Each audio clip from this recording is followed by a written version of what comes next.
ปากตัวเงินตัวทอง อาจารย์นุช เขารู้กันแล้วห่างฟีด ตัวอย่างใหญ่ ใหญ่เกิน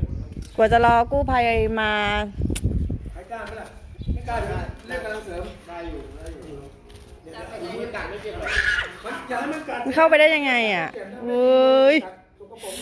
เฮ้ยเสียวเสียวเสียว ผมก็เนี่ยรับไปหวานไปไหมเอาละไปพอดีเลย กำลังโมลี่มาก่อน แม่งแง่ออกมาหากูนี่แบบ ไม่ยาวไม่โดนแทงตัวมาแล้ว ตัวอย่างใหญ่อ่ะ อ๋อนี่มีของมีอะไรล่ะแต่เดี๋ยวต้องรอเข้ามา อ๋อถอยเด็กเด็กเด็ก หนูทางไหนลูกเดี๋ยวให้เข้ามาก่อนโอเคแม่แค่นี้ก่อนครับ อยู่ไกลไหมคะพี่ นี่อยู่ทุกคนเนี่ยเดี๋ยวเข้ามาแล้วใกล้ๆนี่ เฮ้ยพี่นม เสียหนุ่มใจเย็นเสียหนุ่มโอ้ยหัวมันหลุดออกมาแล้วอ่ะ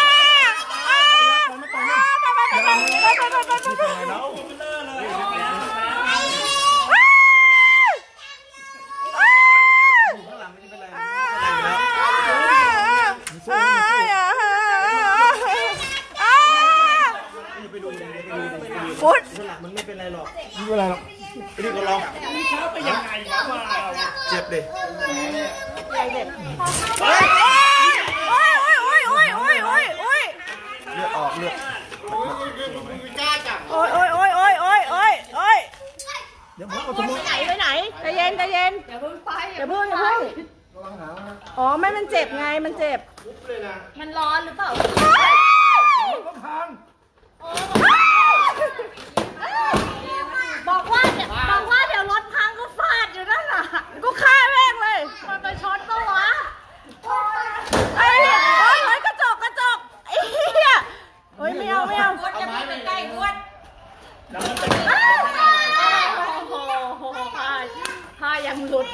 เนี่ยเอาไม้ยาวนะเดี๋ยวผมจัดการเอง โอ้ตายแล้วจะเป็นลม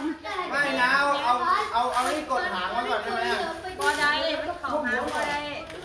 เดี๋ยวผมเข้าไปเลยนะ เอาเงินเอาทองมาให้เยอะๆนะ ตัวใหญ่ขนาดนี้ค่ะ การมี ตัวใหญ่ขนาดนี้เอาเงินเอาทองมาให้เยอะ